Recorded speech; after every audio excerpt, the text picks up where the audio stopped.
خدا ان کی شکر گزاری کہ اس نے ہمیں یہ موقع فراہم کیا کہ ہم ایک نئی سیریز کا آغاز کریں گے جو کہ خداوند کے کلام کی صداقت کے تعلق سے ہے کہ کس طرح سے خدا نے اپنے کلام کو نام بخشا ہے، عزت بخشی ہے، مقام بخشا ہے، اور اس کی صداقت کیا ہے اس کے بارے میں آج ہم سیکھیں گے۔ اور جو حوالہ ہے ہمارے سامنے وہ ہے تموتھیوس کے نام دوسرا خط، پولوس کا دوسرا خط ہے تموتھیوس کے نام، اس کا تیسرا باب اور 16ویں اور 17ویں آیت کو ہم سنیں گے، اور پھر آج سے ہم خداوند کے کلام کی صداقت کے بارے میں سیکھنا شروع کریں گے۔ باری باری آپ اس آیت کو پڑھیں، 16ویں اور 17ویں آیت۔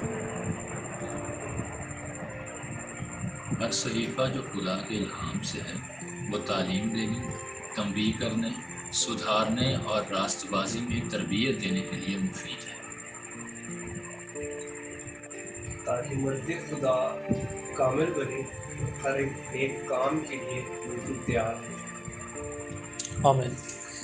اچھا، خدا کے کلام کی قدر کیا ہے، اس کی ویلیو کیا ہے، ان ساری باتوں کو ہم سیکھیں گے۔ لیکن ان دنوں میں جو سوال میں رکھنا چاہتا ہوں جن پر ہم بات کریں گے وہ یہ ہے کہ بائبل کیا ہے، سائنس کیا ہے، اور بائبل اور سائنس کا آپس میں کیا تعلق ہے۔ ٹھیک ہے، ان باتوں کو ہم سیکھیں گے۔ لیکن جو بائبل کی ڈیفینیشنز ہیں پہلے ہم نے وہ سیکھنی ہے، جو کہ ایک طالب علم کو سب سے پہلے سیکھنے کی ضرورت ہے کہ بائبل ہے کیا، اس کی تعریف کیا ہے۔ ٹھیک ہے، تو سب سے پہلی جو ڈیفینیشن ہے اس کی تعریف ہے وہ ایبریویٹو یعنی ہجوں کے ساتھ ہے۔ اور بائبل میں کتنے الفابیٹ آتے ہیں؟ 5، BIBLE۔ تو بی سے کیا ہے؟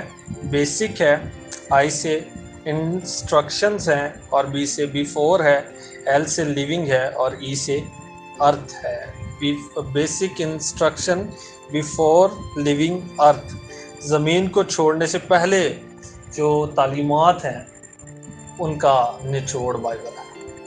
ٹھیک ہے، زمین کو چھوڑنے سے پہلے جو تعلیمات، تربیت ہم نے حاصل کرنی ہے آسمان پر جانے کے لیے، اس کے لیے جو بائبل ہے وہ ہمیں دی گئی ہے۔ دوسری ہے لٹرل ڈیفینیشن جو لفظوں کے ساتھ ہے، اور یہ جو لفظ ہے بائبل کے لیے جو استعمال ہوا وہ ببلیوس ہے، جس کا مطلب ایک کتاب ہوتا ہے، لیکن چونکہ بائبل میں بہت ساری کتب شامل ہیں اور یہ مجموع ہے اس لیے اس کو تا ببلیا کہتے ہیں، یعنی کتب کا مجموعہ۔ یہ دوسری ڈیفینیشن ہوگی۔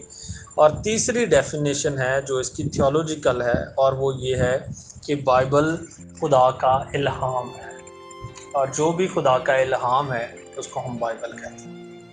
ٹھیک ہے، اب الہام کیا ہے اس کو آج سے ہم سیکھنا شروع کریں گے۔ لیکن اس سے پہلے ایک لفظ آپ نے دیکھا ہوگا کہ ہم جب بھی بات کرتے ہیں ہم کہتے ہیں کہ آئیے ہم خداوند کے زندہ اور مقدس کلام کو کھولیں، تو ہم لفظ زندہ استعمال کرتے ہیں، حالانکہ کسی بھی کتاب کے لیے زندہ لفظ استعمال نہیں کیا جاتا، لیکن ہم بائبل کے لیے زندہ لفظ استعمال کرتے ہیں۔ اس کو ہم نے سیکھنا ہے کہ ہم اس کے لیے زندہ لفظ استعمال کیوں کرتے ہیں۔ اچھا، اس آیت میں کیا لفظ کہا ہے پولوس نے الہام کے لیے؟ کیا ابھی آپ نے پڑھا؟ ہر ایک صحیفہ جو خدا کے الہام سے۔ اچھا، الہام کے لیے جو لفظ ہے وہ ہے تھیوفلیوس، اور تھیوس جو ہے یہ خدا ہے، اور فلیوس جو ہے یہ سانس ہے، روح ہے۔ اس کا مطلب الہام کا مطلب ہے خدا کی سانس یا خدا کی روح۔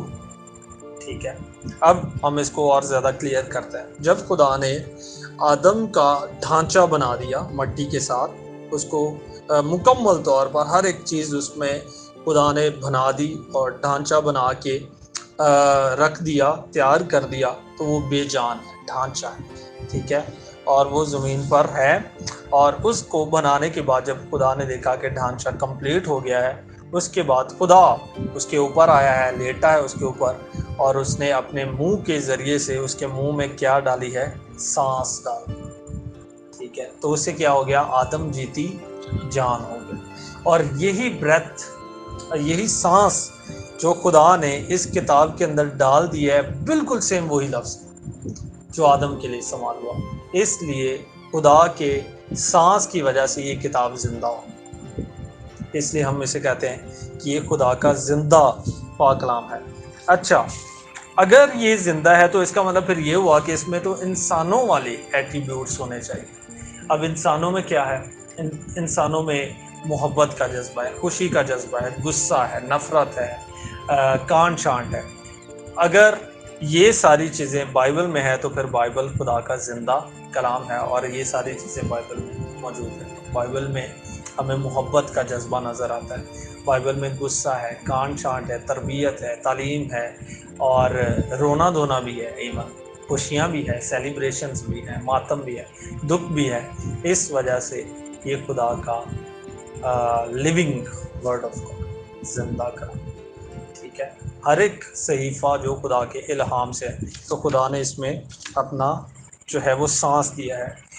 اس لیے یہ اپنے لفظ یاد رکھنا ہمیشہ، الہام جب بھی بات ہوگی تو آپ کو پتہ ہونا چاہیے کہ خدا نے اپنا جو سانس ہے وہ اس میں ڈالا ہے۔ یہ جو بائبل ہے یہ آپ کو پتہ ہے کہ 40 مصنفین نے لکھی ہے، اور 15 سے 1600 سال میں جو ہے اس کو کمپلیٹ کیا گیا۔ 5 باتیں ہم بائبل کے تعلق سے سیکھیں گے جو ہمیں بتاتی ہے کہ یہ زندہ خدا کا کلام ہے اور اس میں صداقت ہے، اور چونکہ خدا نے انسان میں اپنا روح پھونک دیا، اس لیے انسان کی کسی چیز کو آپ تبدیل نہیں کر سکتے۔ آپ اس کا بازو کہیں اور لگا کے دیکھ لیں یا کان کہیں اور شفٹ کر دیں، آپ اس کو چینج نہیں کر سکتے۔ اسی طرح بائبل کو بھی آپ چینج نہیں کر سکتے، کیونکہ یہ بھی زندہ کلام ہے، ٹھیک ہے۔ اس کی ترتیب اور جو کچھ خدا نے جیسے بنا دیا ہے، جیسے ڈیزائن کر دیا اس کو، اس میں کوئی شخص تبدیلی نہیں لے کر آ سکتا، کیونکہ یہ خدا کا زندہ کلام۔ ہم 5 خوبیوں کو سیکھیں گے جس سے ہمیں پتہ چلتا ہے کہ خدا کا کلام جو ہے وہ زندہ ہے، اور اس میں وہی ایٹریبیوٹس ہیں جو انسان میں ہوتے ہیں، اور خدا نے اس میں بھی اپنا دم پھونکا ہے اور اس میں اپنا سانس رکھا ہے۔ اچھا، پہلی بات بائبل کے تعلق سے، اس کے ایٹریبیوٹس کے تعلق سے، جب بھی بچے پیدا ہوتے ہیں تو ماں باپ سب سے پہلی ان کی تربیت اور فکر مندی اور ان کی افزائش کے لیے جو چیز ضروری ہوتی ہے وہ تعلیم ہوتی ہے، انہیں ٹیچ کرنا، انہیں سکھانا۔ اسی طرح نیو بورن بیبی جو خدا میں پیدا ہوتا ہے، بائبل سب سے پہلے اسے تعلیم دیتی، ٹیچ کرتی، جس طرح پیرنٹس اپنے بچے کو تعلیم دیتے ہیں، اسی طرح بائبل ایمانداروں کو تعلیم دیتی ہے۔ یہ پہلی کوالٹی ہے، اس میں خدا کا سانس ہے اور یہ خدا کا زندہ کلام ہے۔ پہلے نمبر پر میتھڈ دیکھیں، یسوع جب زمینی زندگی میں آیا تو اس نے 3 میتھڈ کو فالو کیا۔ کلام میں لکھا ہے وہ شہر شہر جاتا، گاؤں گاؤں جاتا، وہاں پر منادی کرتا۔ تو اس کا پیٹرن کیا تھا؟ سب سے پہلے وہ تعلیم دیتا، پھر منادی کرتا، اور پھر شفا دیتا۔ تعلیم، منادی اور شفا ہے، ٹیچنگ، پریچنگ، ہیلنگ ہے۔ اس آیت میں دیکھیں تعلیم کے بارے میں کیا لکھا ہے۔ ہر ایک صحیفہ جو خدا کے الہام سے ہے، تعلیم دینی، سب سے پہلے تعلیم، تنبیہ کرنی، ٹھیک ہے۔ یہ اس کے سارے آگے ہم چل کے 5 باتیں اس میں سیکھیں گے۔ تو سب سے پہلے خدا کا کلام زندہ کلام ہے، اور اس میں وہی ایٹریبیوٹس ہیں جو انسان میں ہوتے ہیں۔ اور دیکھیں بائبل کی ترتیب اور اس کی صداقت اور اس کا پیٹرن دیکھیں کہ جس طرح ماں باپ نیو بورن کو کیا کرتے ہیں، سب سے پہلے تعلیم دیتے ہیں، اسی طرح بائبل نیو بورن جو ایماندار ہے اس کو سب سے پہلے کیا دیتی ہے؟ تعلیم دیتی ہے۔ یہ الگ بات ہے کہ آج کل کے لوگوں نے اس کے پیٹرن کو چینج کر دیا۔ ہم ہیلنگ کو کبھی آگے لے آتے ہیں، پریچنگ کو کبھی آگے لے آتے ہیں، ایجوکیشن کو کبھی آگے لے آتے ہیں، لیکن بائبل سب سے پہلے آپ کو تعلیم دیتی ہے۔ اور ایک بات جس سے ہم آج اس کو کلوز کریں گے، آج ہم نے صرف ایک بات سیکھی ہے کہ بائبل تعلیم دیتی ہے۔ ایک بات، اگر آپ خدا کے کلام کو اس میتھڈ کے ساتھ جس طرح خدا نے بنایا ہے اس کو پڑھیں گے، سیکھیں گے، سکھائیں گے، تو اس کا اثر آپ کو زندگیوں میں نظر آئے گا، اور آپ جانیں گے کہ یسوع نے کہا جو باتیں میں نے تم سے کی، یعنی کلام کی باتیں، وہ روح بھی ہیں اور زندگی بھی ہے۔ یہ خدا کا کلام زندہ ہے اگر آپ اس کے پیٹرن کو فالو کریں گے۔